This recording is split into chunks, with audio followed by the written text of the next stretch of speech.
Dios les bendiga, iglesia. Buenos días, ya casi buenas tardes a los que nos acompañan como cada servicio, ¿verdad?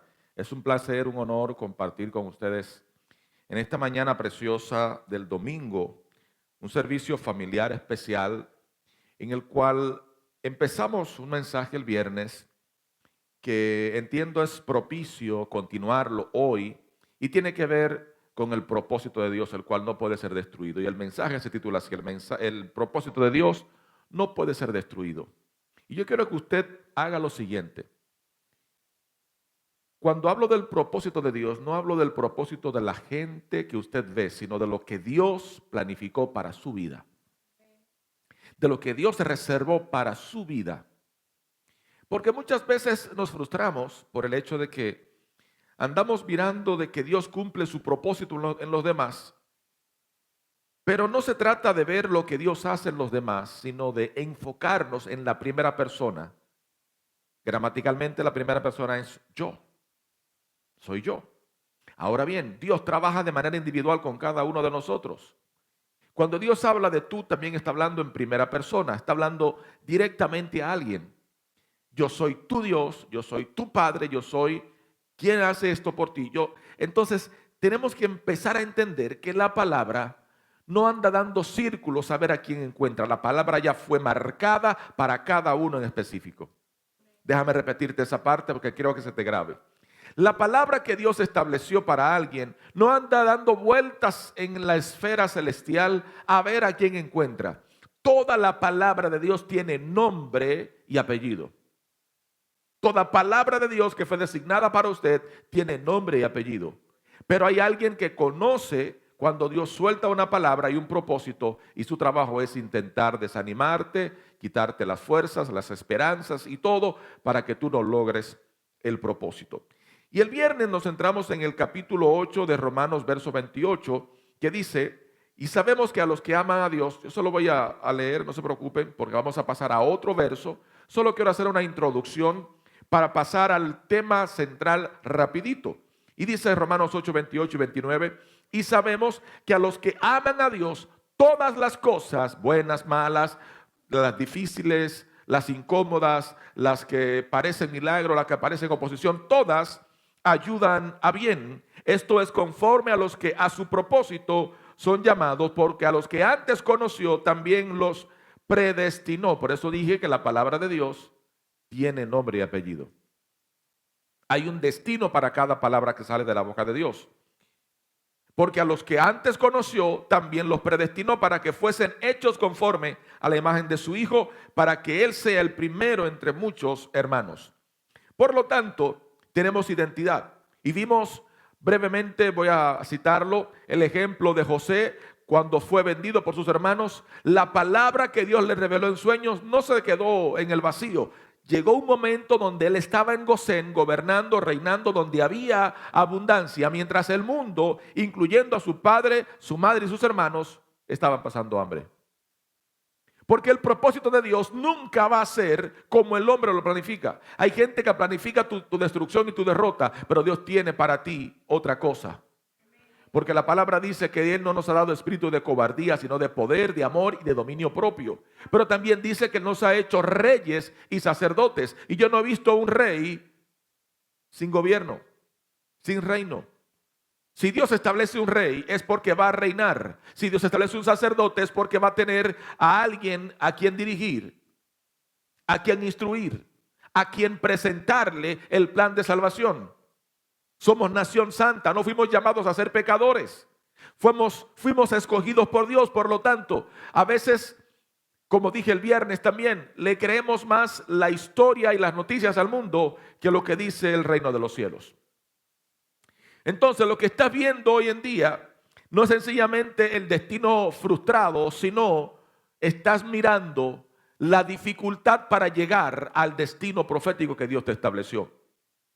Pero también brevemente establecí este punto y quiero centrarme de aquí en adelante en el ataque que Dios permite a nuestra fragilidad y dónde Él deposita esa fragilidad.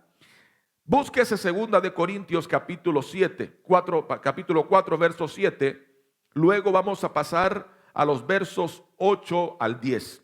Segunda de Corintios, capítulo 4, verso 7. Gloria a Dios.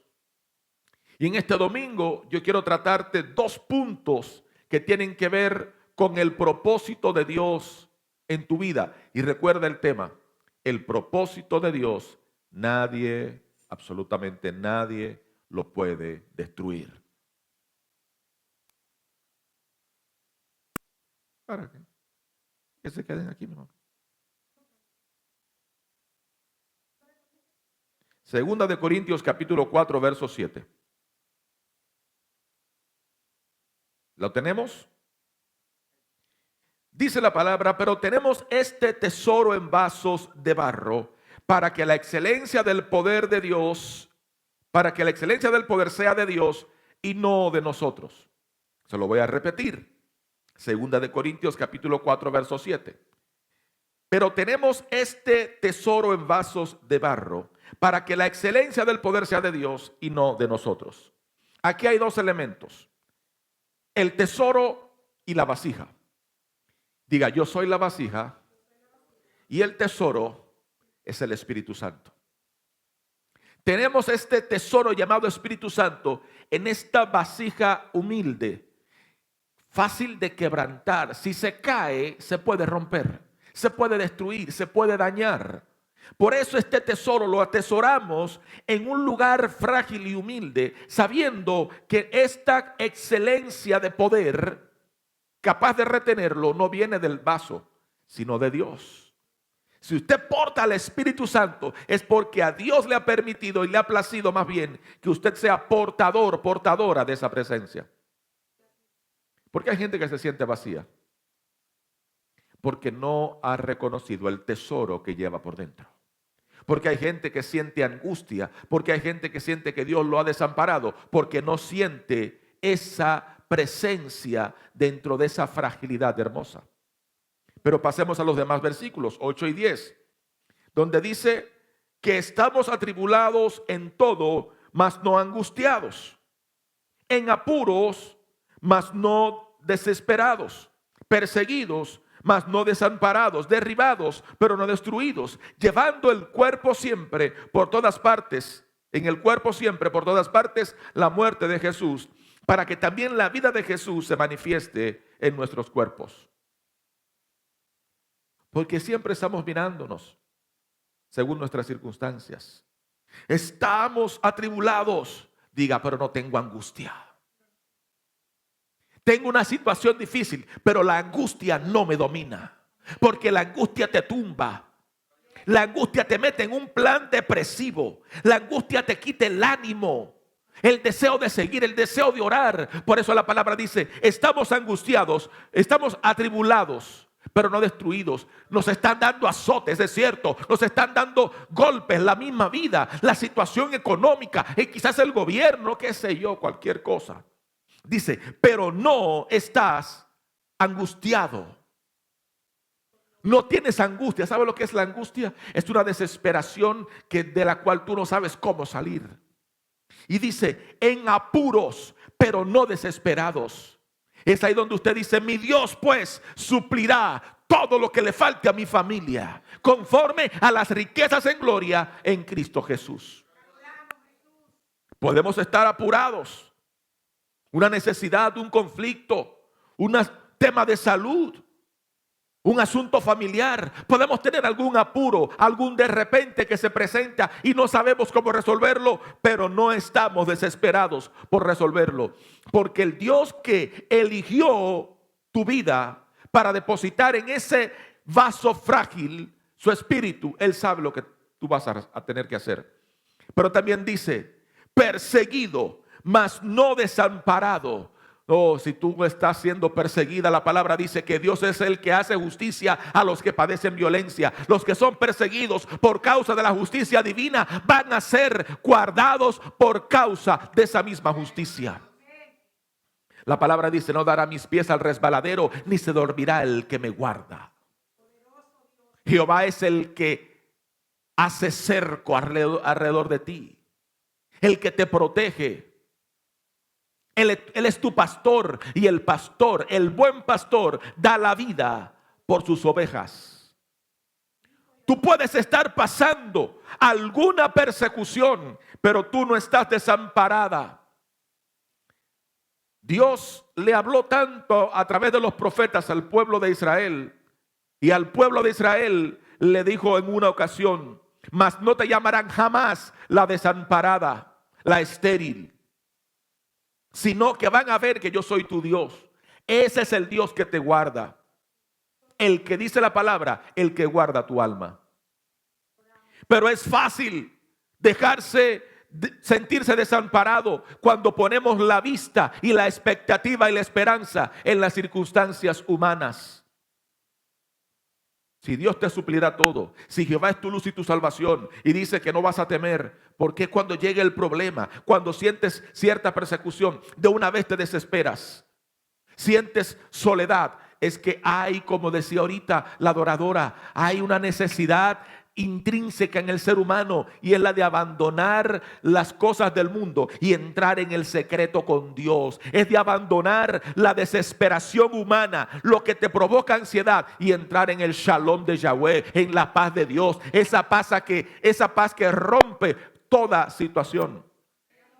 También les expuse el ejemplo de nuestro hermano Pablo, que estando en el cepo, en lo más oscuro de la cárcel, nunca dejó de adorar. Muchos de nosotros nos sentimos desamparados porque hemos soltado las herramientas que nos dan la victoria: la alabanza, la oración, la adoración, la fe, la declaración de fe. Mientras nosotros estemos mirando con nuestros ojos carnales, jamás seremos espirituales. Pablo aquí está describiendo los ataques de las tinieblas con una lista brutal, y no lo pone de manera espiritual, sino que dice que hemos sido derribados, pero no destruidos.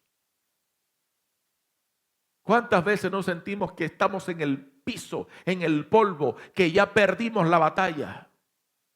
Te dieron una estocada, quizás te sientes herida, te sientes herido, quizás te sientes sin fuerzas para avanzar, pero tú no estás destruida.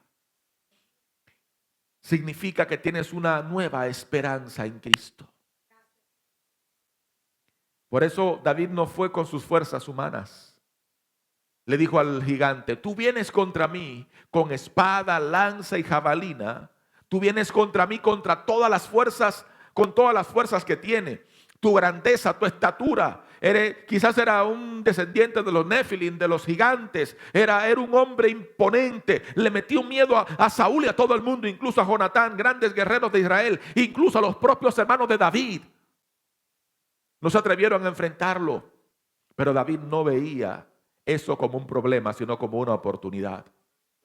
Porque cuando otros están atribulados, cuando otros se sienten perseguidos, cuando otros se sienten que están siendo angustiados, llega alguien con el poder dentro de ese vaso frágil llamado Espíritu Santo, y va a decir: esto no funciona así.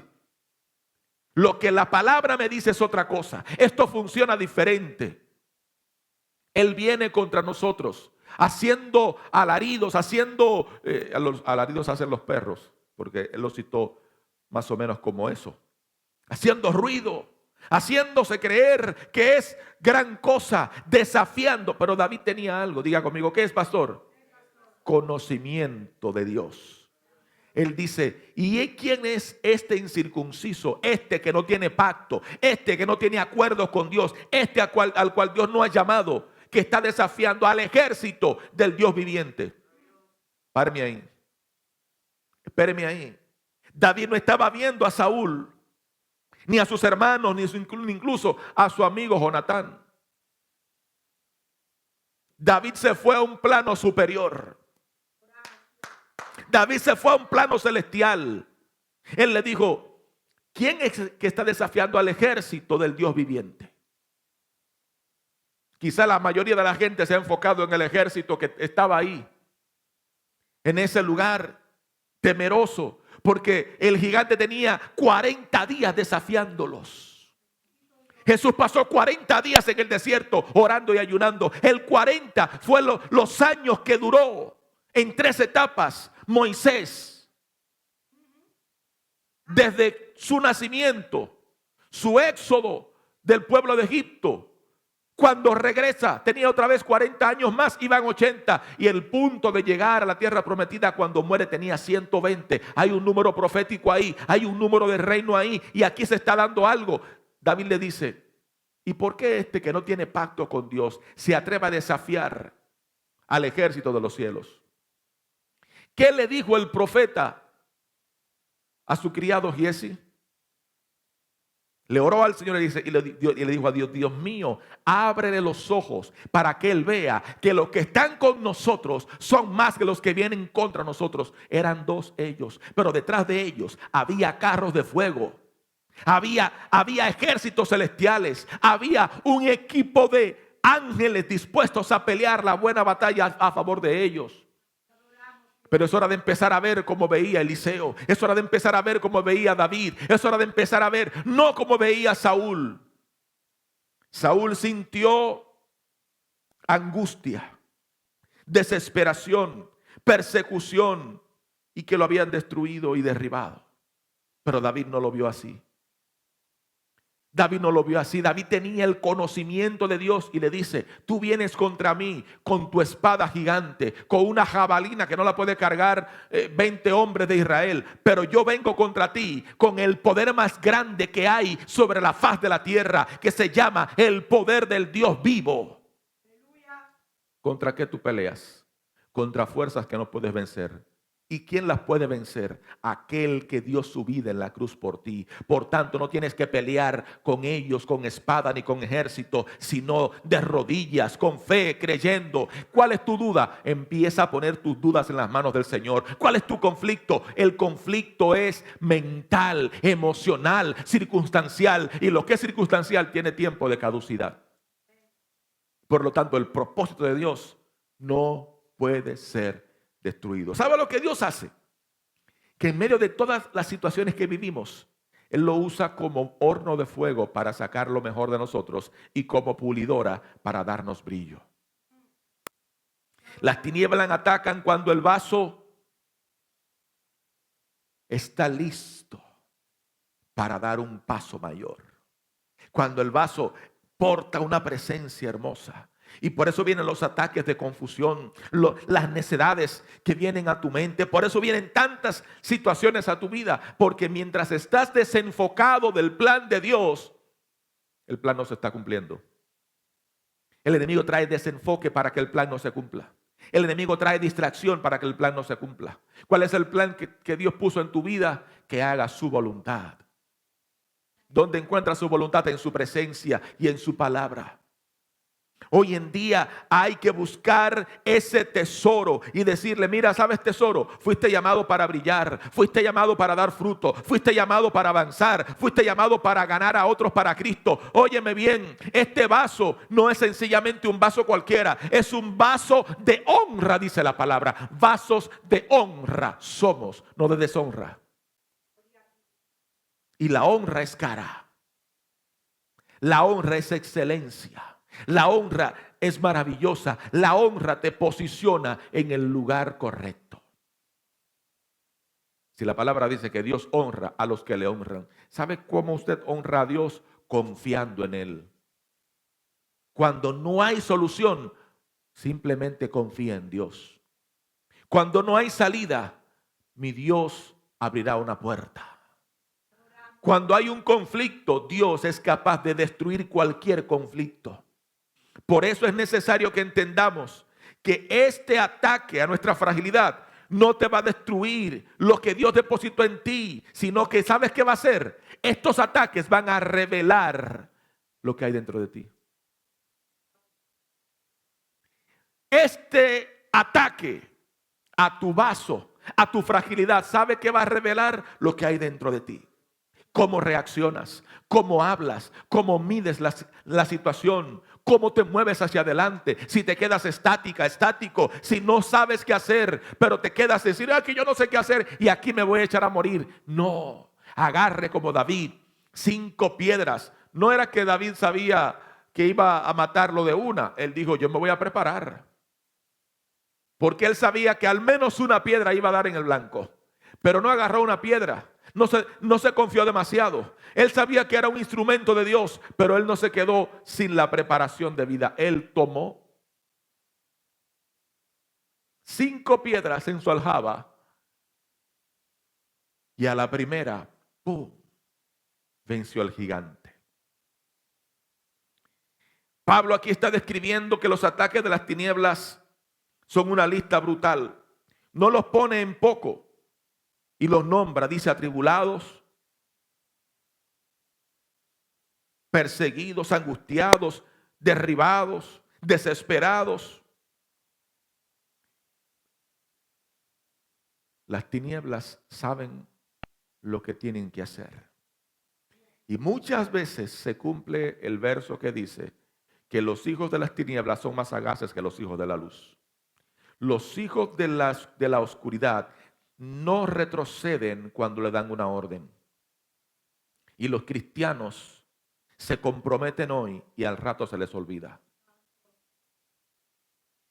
Podemos cerrar este servicio y iba a decir una palabra fea, irnos para nuestra casa. ¿Por qué? Porque nos hemos aconchado, acomodado, hemos dejado de darle importancia a lo que Dios le da importancia. Y por eso las tinieblas, los demonios y la gente que las tinieblas usan, por eso triunfan, porque son persistentes. Y nosotros, ¿qué hacemos? Intentamos una y otra vez, y a veces hay gente que persiste hasta 7 veces, pero hay gente que dice: no, ya no, mejor no, es que no se dio, y abandonan. Por eso dije que las circunstancias de los ataques van a revelar lo que hay dentro de ti. La palabra dice que 7 veces cae el justo y 7 veces se levanta. Pero los que no son justos se caen la primera vez y se echan a morir.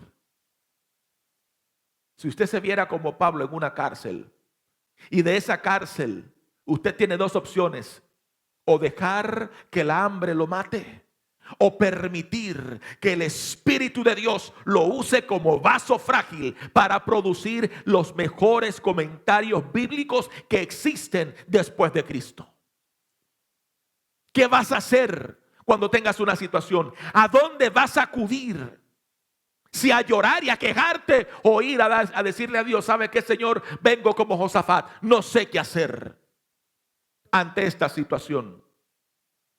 Porque es fácil echarse a morir, pero los guerreros retroceden 2 pasos, doblan las rodillas y buscan la dirección de Dios. Y hasta que Dios no les indique, no se mueven. Es fácil revelar algo contrario para que el plan no sea ejecutado. Muchas veces los asesinos del propósito de Dios no son Satanás ni los demonios. Dios mío, ¿a dónde corro? Somos nosotros. Nosotros somos responsables.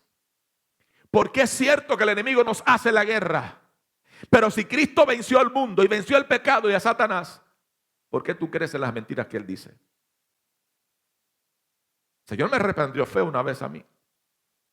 Me dijo: ustedes los cristianos son unos religiosos hipócritas. Yo recién convertido, señores, no le estoy hablando como pastor, yo recién convertido. Y me llevó al libro de Juan, capítulo 8, por allá por los 40 y tantos me parece, donde Jesús le da una lección a los hipócritas de la época, a los fariseos, a los líderes religiosos, los que andaban con sombreros y ornamentos y vestuarios muy hermosos y se iban a los lugares de oración y en las esquinas a hacer ritos para que lo vieran. Y Jesús les dijo: hijos de su padre el diablo, porque hacen sus obras. Eran responsables de que el pueblo los viera a ellos y no viera a Dios. Eran responsables de hacer cumplir la ley, pero ellos mismos la violaban. Cobraban impuestos y se los guardaban. Por eso digo que somos responsables ante el trono de la gracia de cada cosa que hacemos. Nadie puede matar tu propósito, ni siquiera el diablo, pero tú sí. No accionando, dejándote llenar los oídos de mentiras, dejándote llenar el corazón de angustia, dejándote llenar de cosas que a Dios no le agradan. Estamos atribulados, pero no destruidos. Angustiados, pero no desesperados. ¿Por qué? Porque estamos viviendo dentro de una situación difícil, en un mundo difícil, pero de acuerdo a nuestra llenura va a ser la manifestación de nuestro vaso. Un vaso de barro no tiene valor por sí mismo. Depende de su contenido. ¿Qué hay dentro de ti? ¿Qué hay dentro de ti? ¿Desesperación? ¿Qué hay dentro de ti? Porque de la abundancia del corazón, de lo que tú llenes tu mente, de eso vas a hablar. Si te llenas de frustración, vas a ser una gente frustrada. Cuando te digan, vamos a esto, es que yo no puedo porque tal cosa. Mira, que hay que evangelizar. No, es que tú sabes que mira la situación. No, pero es que mira que hay que ir al parque el domingo para que los niños jueguen. No, es que es el calor.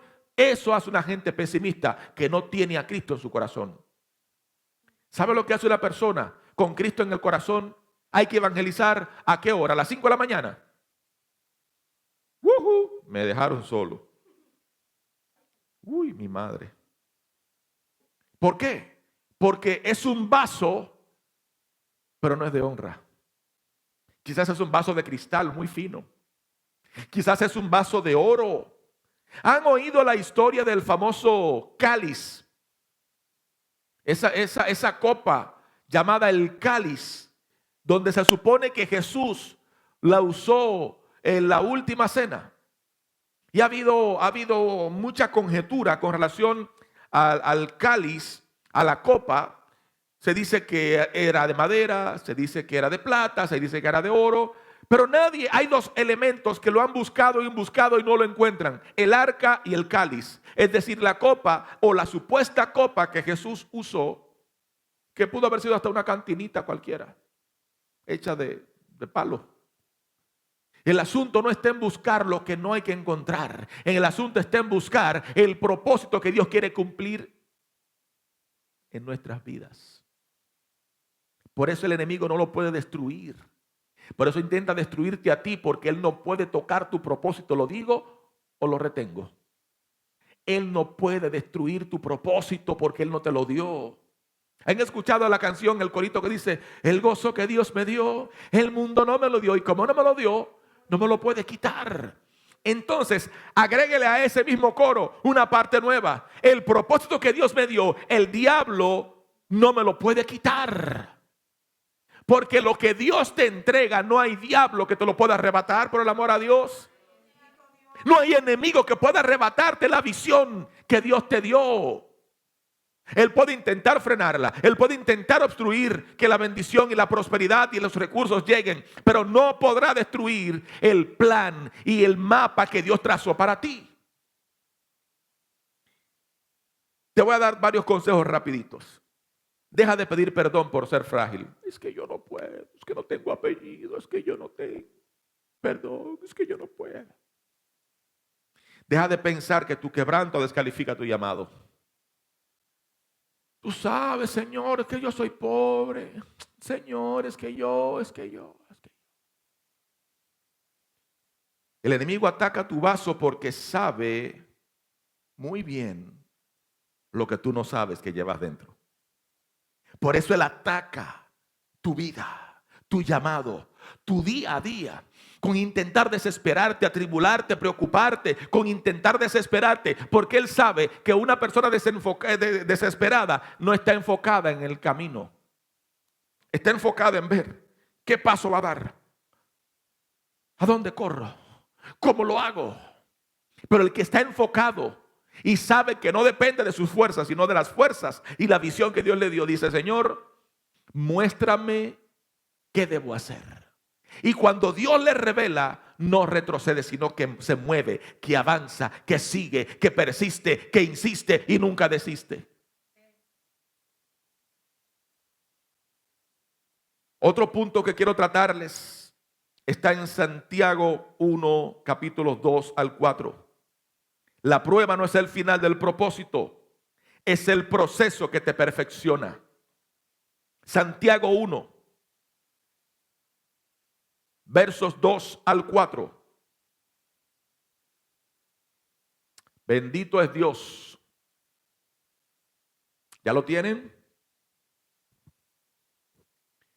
Hermanos míos, tengan por sumo gozo, por una gran alegría, cuando se hallen en diversas pruebas, sabiendo que la prueba de su fe produce paciencia. Y la paciencia, más tenga la paciencia su obra completa, para que sean perfectos y cabales, sin que les falte cosa alguna. Pero escuchen la traducción lenguaje actual. Hermanos en Cristo, ustedes deben sentirse muy felices cuando pasen por toda clase de dificultades. Así, cuando su confianza en Dios sea puesta a prueba, ustedes aprenderán a soportar con más fuerza las dificultades. Por lo tanto, deben resistir la prueba hasta el final para que sean mejores y puedan obedecer lo que se les ha ordenado en el cielo. ¿Sabe que el propósito trae órdenes? ¿Sabe que el propósito trae mandatos? Por eso desde el principio Dios empieza diciéndole a Adán: haz esto, haz aquello, muévete aquí, muévete allá. Porque el ser humano por cuenta propia no tiene un autopropósito. ¿Y qué hace Dios? Te va enseñando en el camino. ¿Y qué hace el diablo? Dios lo usa como herramienta para pulirte. Diga conmigo, ouch. Dios usa a quien tenga que usar, incluso agentes celestiales, buenos o malos, para que tu propósito se cumpla. ¿Sabe lo que Dios permite muchas veces? Que tú seas sacudido con cierta violencia. ¿Por qué usted cree que la palabra dice: me empujaron con violencia para hacerme caer, pero la mano de Jehová me sostuvo? ¿Usted sabe lo que significa la mano de Dios? La diestra de Dios, el brazo fuerte de Dios. Es el martillo inquebrantable de las naciones. Es el que cuando ejecuta una orden no hay nada ni nadie que la pueda impedir. Y es el mismo que a ti te dio propósito. Aquí Santiago describe a los creyentes que están dispersos, desplazados, que están en tierras lejanas, y le está diciendo que ellos tienen algo importante que cumplir, que ellos no son cualquier cosa, que ellos son los hermanos que Cristo ha elegido, que aunque estén en dificultades se sientan felices. ¿Qué locura es esta? Pastor, pero que estoy en un problema que... Alégrate cuando te halles pasando por diversas pruebas. Escucha esto. Esto es un principio de fe. Si lo dice la palabra, ¿por qué tú le quieres llevar la contraria?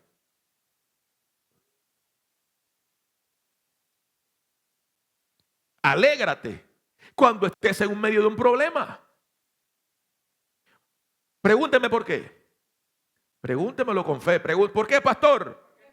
Me faltaron 3 cosas. Repite otra vez. 1, 2 y 3. Porque el gozo del Señor. Entonces, ahí está la clave. La alegría del Señor. El gozo. Usted tiene que vivir alegre. Pastor, es que usted no sabe mi situación. Dios la sabe. Pastor, es que usted no me ha visto. Dios te ha visto. Pastor, es que yo no soy Dios. Eso entre tú y Dios. Yo, Pastor Román, no te di propósito. Yo te guío a Él. Pero no te lo di. Yo puedo prender la luz para que veas el camino, pero yo no te puedo llevar. Te puedo empujar, pero tú tienes que esforzarte para llegar. Tenemos que entender que estamos viviendo en una tierra ajena, pero con un propósito eterno. Estamos viviendo en una temporada que no nos pertenece porque fuimos creados para vida eterna. Y esta vida es temporal y pasajera. Estamos enfocados en hacer tesoros aquí, en tener muchas cosas aquí, pero nadie se lleva nada. El propósito va más allá de esta vida. Dios no quiere que nadie se pierda, sino que todos se arrepientan.